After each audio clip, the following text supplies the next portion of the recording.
First and foremost, I would like to thank you for subscribing, liking, and commenting. Thank you so much. I see the love. I appreciate it.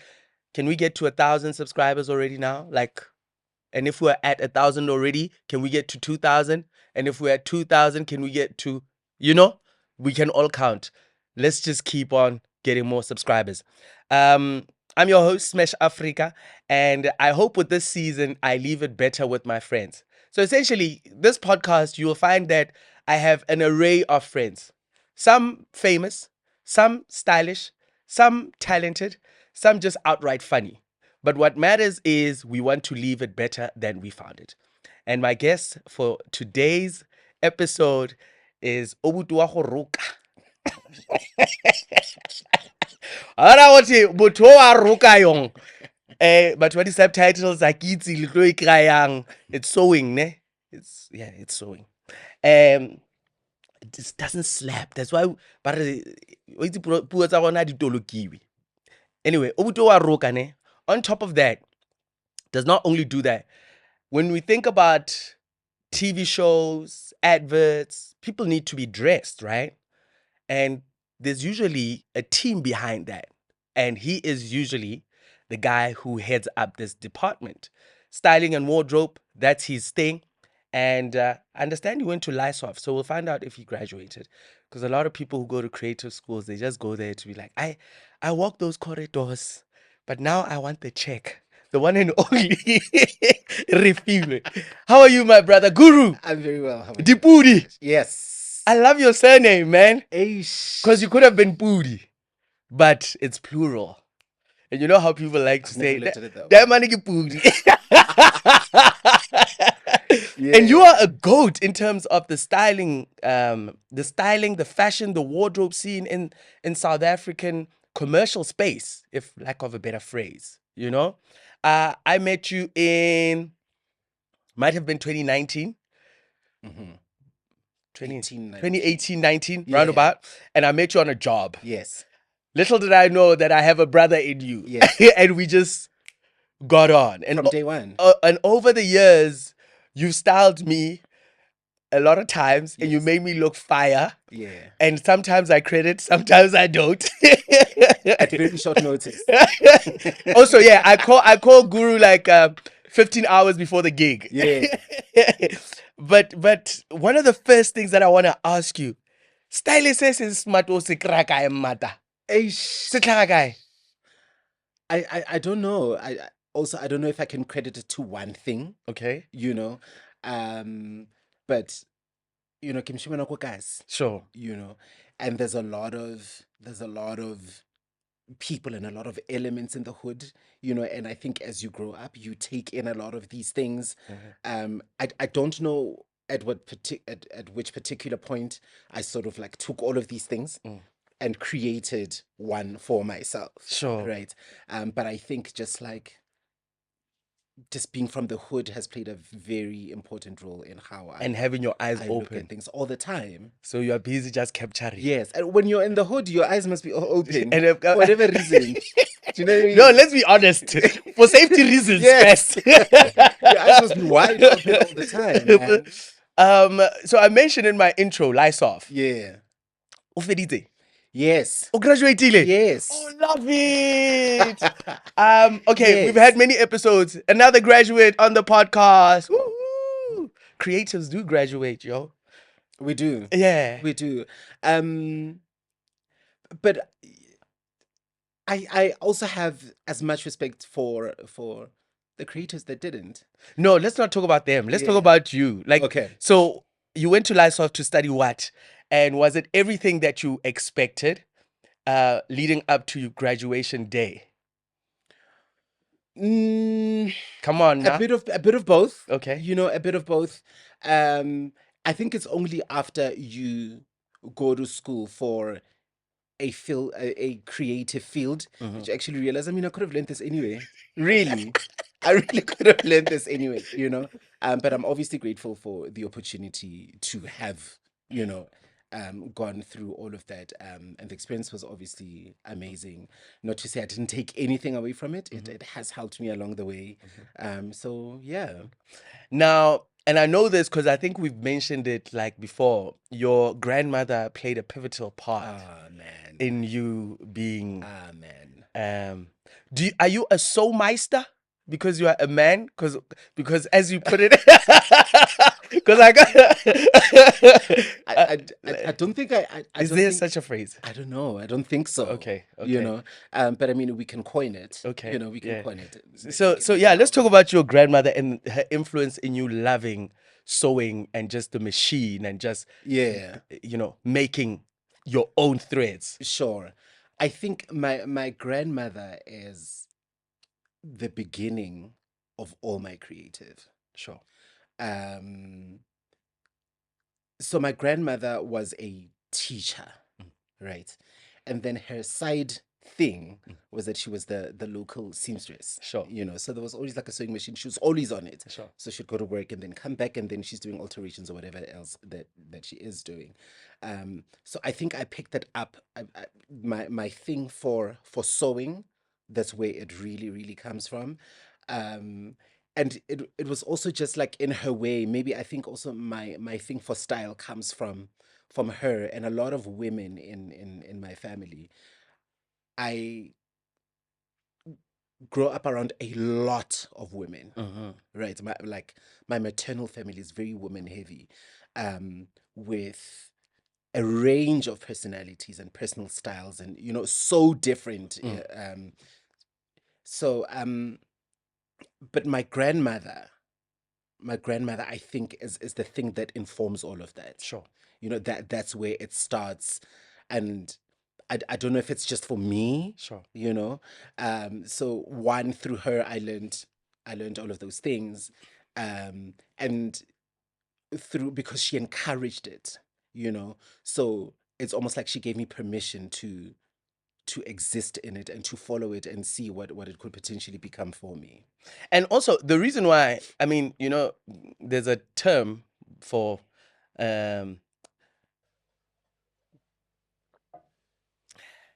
are you a dreamer? Are you a streamer?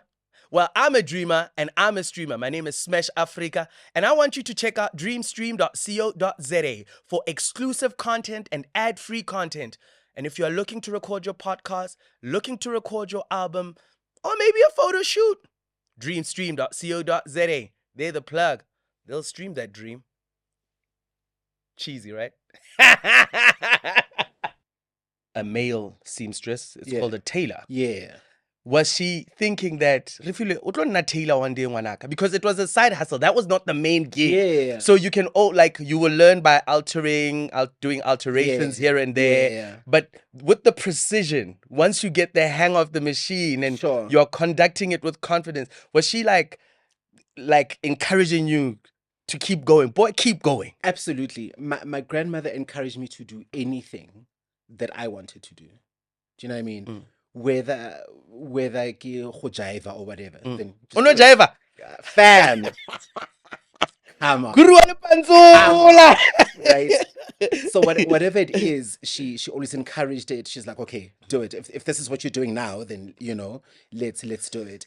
And when it comes to being a fashion designer or a tailor, I don't think any of us knew that it would be what it is or that it could be. For the longest time, it's just like this is what Refiloe likes to do. Do you know what I mean? Sure. But it wasn't.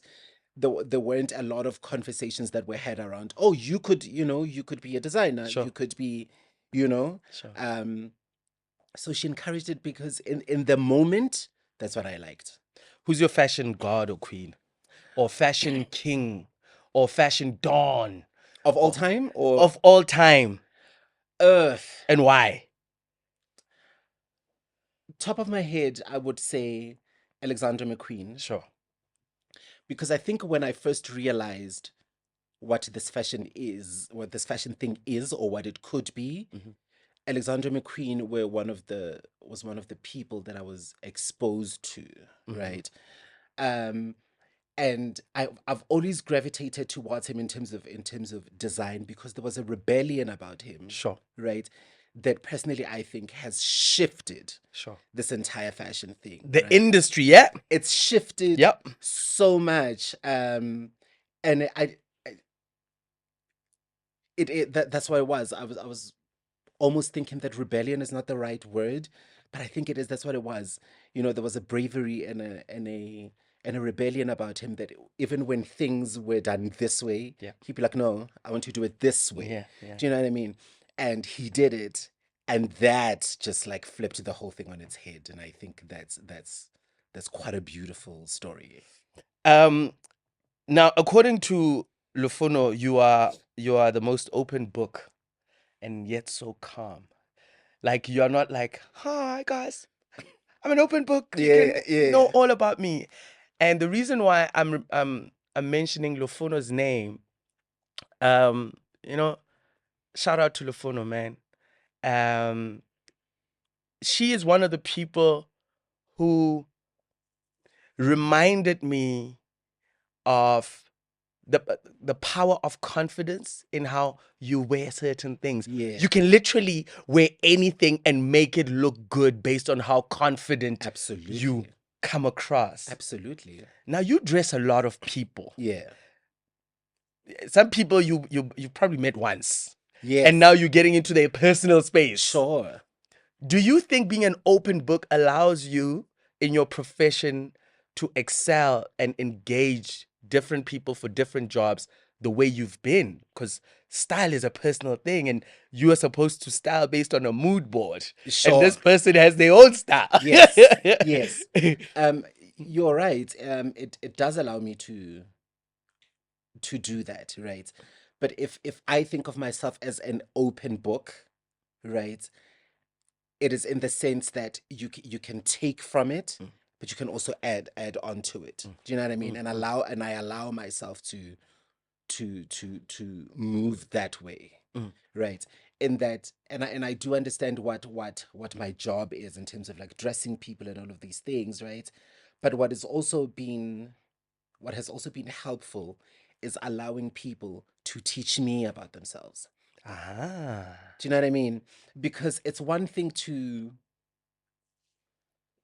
have that shirt and put it on this body, right? Smash or kill it, right? Mm, And then we take that shirt and put it on Umzwandile. Do you know what I mean? mm. And I think that's where the confidence of carrying things sort of like comes in, Sure. right? And I think it's very important to get into people and how they see things and how they feel things before we can, create whatever it is that we need to create for them. Also, one of the things that I mentioned at the beginning, you've dressed me a few times. Sometimes I forget to credit you. Yeah, Not having too much fun. not intentionally, not, you know. I want to talk about how many people are styled and do not show gratitude or big up or say, I am this fly because there is someone who is doing this for Sure, me, right? sure. Do you think it's important for stylists to always be mentioned when it comes to their work being out there? Or does a paycheck simply say you are not getting credit because you got remuneration? I think credit is important. I think credit is important for whatever reason, be it that it helps in growing, the platform on which stylists or creators are able to do their work. Um, but it's just that it sucks to be a creative and come up with things and not be credited for it. Sure. Do you know what I mean? Even if you're like a boom swinger on a set, please, someone had to swing the boom. Do you know what I mean? It's not, That sounded wrong, but just like, let's just credit people. Credit people, you um, know? okay. So, and the reason why I started with this is like a lot of the musicians, celebrities, Yeah. fans would say, "Oh, they are stylish. Yeah. They've got style," but like they don't have style. There's actually No. someone. There's a team, Exactly. and I'm talking about the culture of teaching audiences now that there's actually a team of people behind said person looking a certain way.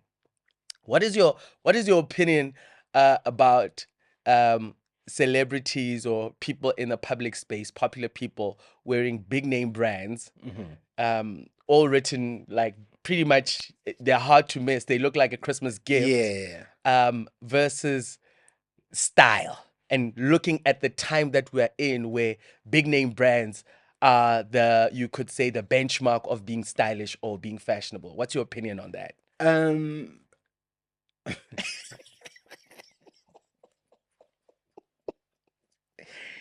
Maphorisa re bua ka wena. um, there's a quote, a saying that says that goes, "Fashion is what you buy, style is what you do with it." Right? And for me, until you're able to pull off a white t-shirt and blue jeans, and if you can't pull off the basics, then do you know what I mean? And I think people think they buy style when they buy when they buy fashion, Fashion. you know. And that conversation is, we've had that chat for the longest times, right? Um, and for as long as I've been doing what I do, I've always tried to stay clear of celebrities. Right? I absolutely. Oh, the um, editor's gonna have a hard time. um, and I'll tell you, Smash, like for no other reason but the fact that a lot of us are not teachable, and we're not receptive to teachings. If you say, "I've got a red carpet thing, I need you to style me," I need you to let me style you. Mm, Do you know what I mean? mm. Because sometimes, Shem, we're pulling up with like 4 rails of like the most amazing looks and the most amazing clothes, but you want to tell me how to do it. Then my thing is, then just do it yourself then. Sure, Do you know what I mean? And sure. I think there is a lack of respect Uh-huh. for creatives, especially behind the scenes sort of creators. Sure. Right. There's a lack of respect for makeup artists and hairdressers and stylists and all of those people. Um I don't know. A lot of times it feels like we're deemed unimportant Hmm. when we're actually the bulk of the work. Yeah, You know what I mean? yeah. So my thing with doing what I do, I've always said to myself, I'm going to find the easiest way for me to do it in the way that I want to do it. Sure, sure, You know, sure. and It's like working smart. yeah, and that I've had to make certain decisions about, I won't do this, I won't do that. Do you know what I mean? Sure. Um, Basically just work in spaces, and in spaces that appreciate what it is that I do, you know, um, pay me my worth, because that's important, Hmm. um, and credit me. Yeah. I like I led with that question about celebrities, because sometimes some people and this is what I get a lot, right? Yeah, Like people in my DM saying, "Yo, Smash, I've got threads. This is my t-shirt line, or these are yeah, the things. I want to dress you, send you the stuff," and I like double tap and I yeah. don't respond, and I'm like, "Ah, you are in Cape Town, but also I Mm, don't want you to courier this thing sure. only to get here, and then I don't like it, or Yeah. So, what would you say to someone who has ambitions of working in wardrobe, being a stylist, being head of department wardrobe type of thing, in getting their work out there? Because you'd mentioned you go to a creative school and you realize I could have learned this in Yeah. the streets on Yeah. YouTube, or just by Yeah. being an intern and working my way up, right? So what do you have to say to someone who's watching this and wanting to pursue a career in the styling world? Creatively, no one really cares what level of education, like no one cares for your degree in whatever. No one cares for all of that, right? It's about what it is that you can do, right? What can you produce? And how is what you do different from what because there's a lot of us that do what we do, right? Um, so all of those things are good, yes, if that's the route that you want to go. Um, but then again, there's the thing of just wanting to just like be HOD of this thing. Do you know what I mean? It doesn't work that way. We all start from ground up. Yeah, You know? like your obsession with a position. Yeah, right. We all start from the ground up. But when I started out, I was like, asizwana mo, but but because for as long as I've been aware of myself, I've allowed myself to remain teachable, right? And even how this thing in styling particularly starts for me, I just come from I was working in fashion retail. Um, and one time I was driving down William Nicol on my way to work. Winnie Mandela. Yeah, Winnie Mandela. Then William Nicol. And then on my way to work, I was like, I actually don't want to do this anymore. You lie. Turned my car around, parked on the side of the road, tapped up a resignation letter on my phone. I sent it and I drove back home. Got into bed and I slept. And then I woke up and just like, oh my Lord. Right. Turning point, right? Yeah. The one thing I knew for sure is that I didn't want to be there anymore. I didn't have a plan. What I knew is that I had my talent. And for me, it was like that has to count for something. Sure. I'll find a way. So then time passes and all of these things happen, and I get a call from a friend of mine who said, "Hey, have you ever heard of? Do you know a stylist by the name of Sbanban?" I was like, yes. Said, okay, so we've got a shoot, and they need an assistant. I'm like, I've never worked on a shoot before. And he was like, listen, it's a shoot. You're putting clothes on people. Do you know what I mean? We'll take you through the process and whatever. And I did that. And Smash, I worked so hard. I left my heart on that set. Because I think then in that moment I sort of realized that like there isn't anything else, like it's this moment, worked super, super hard. The stylist, B Diamond Head, bless her heart. I could have never, I couldn't do what I do without having worked with B Diamond Head. She's like the most amazing thing I've ever seen in my life, you know. And after that shoot, she's like, I want to bring you onto my team and whatever. And I assisted her for years, until I sort of like branched out on my own and started HODing on the commercial spaces. But again, remaining teachable. Because I didn't walk in them just like, oh, but I studied. Yeah, what, I got a degree. No one cares.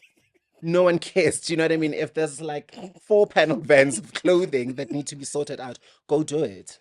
Do you know what I mean? Sure. And that taught me. Dreamstream, a place to create yourself. Record video, music, and podcasts in our full-service studio.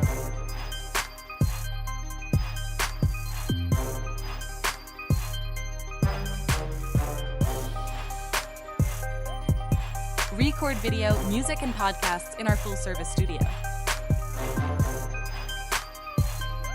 Dreamstream, a place to create yourself.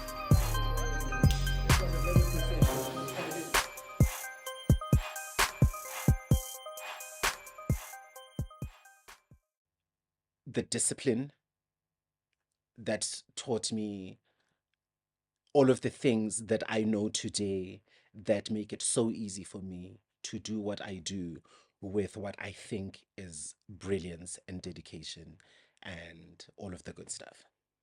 So now you're navigating this world of commercials, Yeah. dipapas, ads. Yes. And they vary. Yeah. Right? How do you navigate being a freelancer, my G? So for someone who does not know how the entertainment world works or the world of commercial works, I'm just going to give you a rundown. And if you know more than me, feel free to comment in the comment section. So essentially, brands would have a budget to say this is what we want to advertise. They would have an agency that will meet the brief or answer the brief that the brand wants. And then they'll pitch, they accept. And then now it's go time. It's time to go and work. Yeah. Now it's go time. Now it's go time. Yeah. And I'm just summarizing this because I don't wanna go on a tangent. And you get a call because you've been around. Yeah. Your reputation precedes you. Reliable, disciplined. Yes. And also you got taste. Beyond because your job is to have taste. Yeah, absolutely. You know? Yeah. But there's something about your taste specifically. How do you keep getting jobs, one, as a freelancer, and what keeps you sane when it's dry in the industry? Because it gets dry. I'm dry right now. That's why I'm on the podcast. I'm trying to make it wet. Freelancing has taught me how to take care of my money. One. Right? And when it's good, and the money is pouring in, right? Freelance has taught me that even when the money is pouring in, it's not pouring in. Do you know what I mean? Because you could have 3 months of no work for whatever reason. And it's not you. No. There's many It's not you. reasons. You're calling another stylist. You're just trying to find out if it's a me thing. They're like, fam, no one is working. No one's working. No one's shooting anything. It's all quiet. So again, the discipline of how you manage your money. Okay. Right. Pay your rent ahead if you. Another most important thing to me is my rent. Hey, your landlord must love you. No, if nothing else, please, can I go home? So, just that discipline, just knowing how to manage money. Yeah. Dealing with, I posted a video on social media that Remostofo and ready popcorn. Yes. And we pop at different times. Yes. Right? Yes. What is the one lesson you have learned about you popping off? You mentioned there's a time where it's 7 years of harvest. You are just making bank. Sure. What is the one lesson you've learned about outside of, being strict with your budget and disciplined and, paying things ahead? What is that one thing you've learned about going through a phase of get pop off, get harvest season? That like everything else, even that season ends.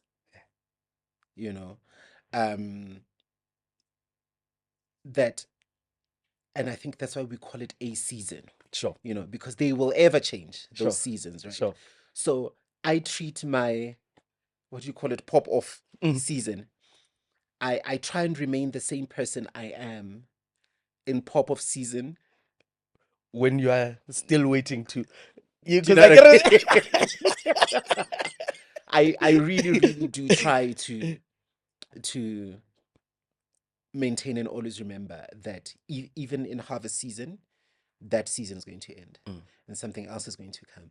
And even that will also end. And then something else will come, right? That all we're doing is just going through the cycle of evolution, and things just keep coming and going around and coming and going around. So literally it's like saying if I had to paraphrase it, the sun will rise. Yeah. And the sun will set. Absolutely. The clouds will come, it will rain, but the clouds will clear up and Absolutely. it will be. Yes. And even when the sun sets, it will rise again. Sure. Do you know what I mean? Sure. It's the same. It's literally the same thing over and over again. Have you had your big break, or what you call your big moment in the industry doing what you're doing? Has that happened to you? I'm going to give you an example so that it's easier for you to understand. So when I left Bloom with my bag and 300 rand, I said, I'm going to work for YFM. Sure. I got to Joburg, worked at Voice of Wits, and then a year later I worked for YFM. That, for me, was my big break. But I also remember I had a dream before I convinced myself about the YFM dream that I want to be a 5FM DJ. As long as I have a slot on 5FM, whatever slot, that was my second Okay. big break. You know what I Okay. mean? Okay. In that sense, I think so. Okay. Tell me more. I think so. There were, and I remember growing up and sort of trying to find what this fashion thing is and what this thing could be. My biggest thing was that I want, I want to dress celebrities, and I want my work to be on TV, and I want to do all these, I want to be on magazines and whatever. If we put it in that context, Yeah. then I think yes, because I have realized those dreams. Um, the pin shifts, right? Sure. Because then after this, you're like, okay, we've got. In your case, it was YFM. Yeah. Then you want something else, Yeah. right? So I think there's still more big moments. Yeah. That, But we don't want to share them on the podcast. no. Bayathakatha abantu. That's like my new favorite thing. We're not going to tell you about the future because la Yeah. lawyer. So yeah, I think I have realized a lot of my dreams, as far as what I had planned in this thing. But like I said, there's more that I obviously aspire to. And I'm relentlessly working towards those moments. I love the fact that you have actually realized some of your dreams. Now, I'm going to ask you a deep one. This one, get the psychologist. Okay. So I lead with this question because half the time when we are going through tough times, we hardly ever reflect on how far we have come Sure. and how much grace we have had Sure. and how many peaks we have seen. Yes. When you look back at your journey and you reflect on your big breaks, did you appreciate them truly for what they were? And did that little boy who had those dreams jump elatedly so? Yes. Like, and what was that thing that you did? It doesn't have to be going out with friends and drinking and, do you remember gifting yourself? Like, what is that thing, that specific moment when it happened and you did it and you can't erase it in your memory? Ooh. I don't know if there's like one thing, or maybe there is and I just can't think of it. But I do remember, those moments where you're just like, okay, we're here, right? This was the dream, and we're here, and I'm so blessed in that. The house I grew up in, go Dobsine, typical 4-roomed house. And then go na le mekhukhu e two ka mo morago, right? And I used to live in one of the mukhukhus there, ne? And every time I go home, because that house still stands as it is, right? My grandmother is not with us anymore, but that home is still just the way. There's still the room divider in there. Do you know what I mean? And every time I go home, it's just a reminder of how far I've come and how well I am doing, and I am so glad that like that space hasn't changed. Yeah. Because every time I look at it, I'm just like, okay. Yeah. That's beautiful, man. It's a token of gratitude. Absolutely. We could call it that. Absolutely. Now, big things are popping. Yes. And this is the moment we are all here for. Leave It Better is not about just me and my friends, but also leaving it better for my friends. Plugging my friends, exposing the world to the talent that my friends have and how you can play your part in leaving it better by showing love to them. Yes. You've got a range. Yes. You recently did a photo shoot. Yes. And you gotta walk me through, like, Kibuka. It's a book, or what are we talking here? After all, your name is Guru. You know what creating these lines have been for me, right? I feel like for the first time since I started designing and doing all of these things, this feels like the first time that I get to do it on my terms. Sure. This, like, I'm at a point where I'm just making clothes because that is what rings true to me in the moment, right?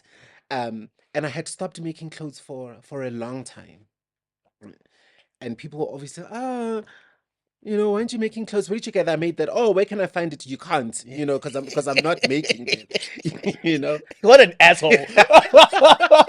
Like what? Uh, Like you want to be stylish alone? you know. And for the longest time, I'd said that like I'd stopped designing because, it felt like fashion broke my heart, Sure. um, and it I realized why it felt like fashion had broken my heart. It's because I was doing it how everyone else was doing it, right?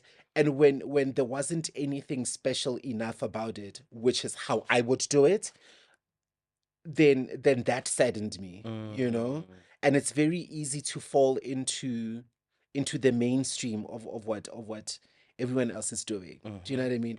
If Smash has a line and it's popping off and whatever, You want to and then release do now? you know what I mean?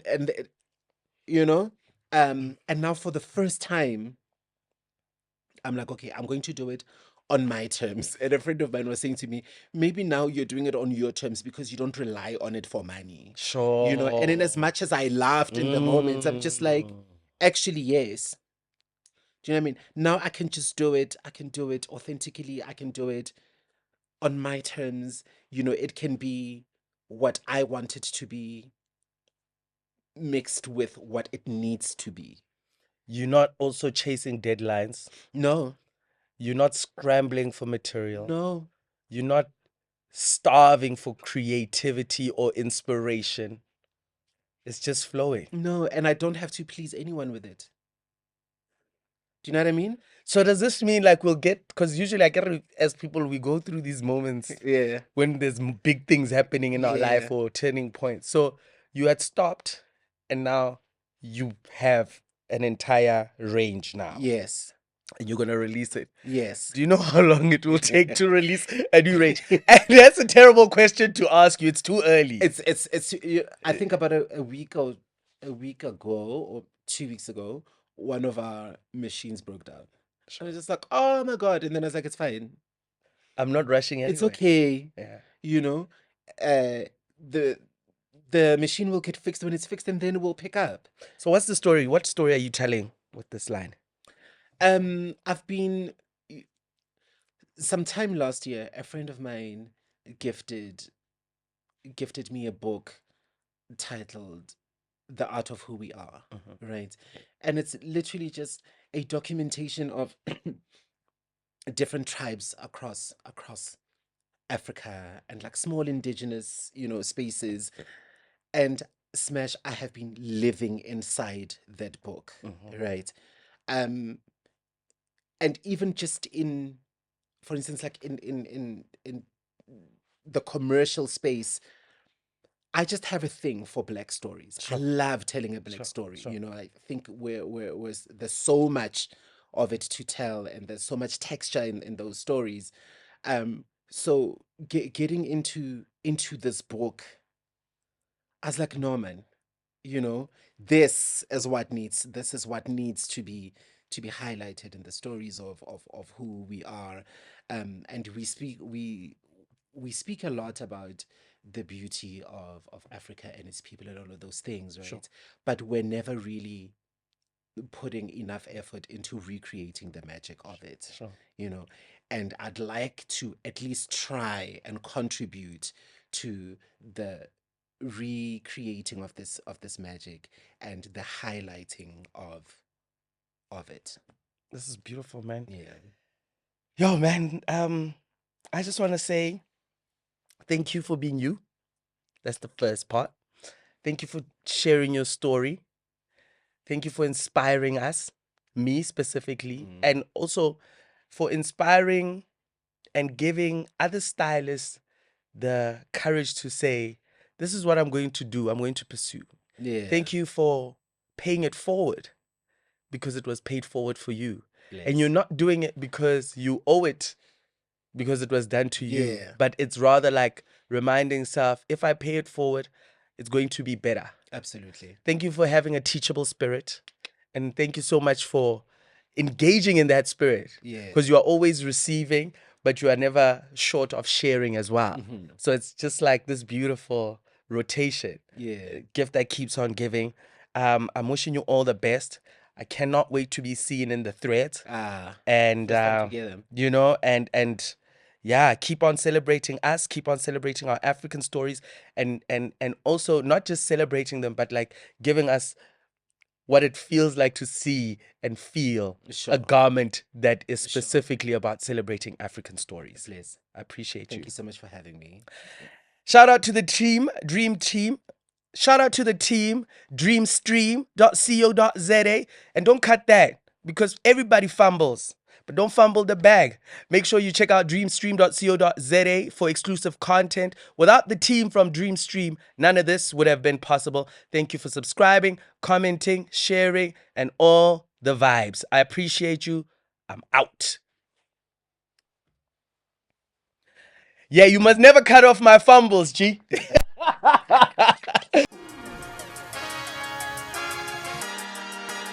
We gonna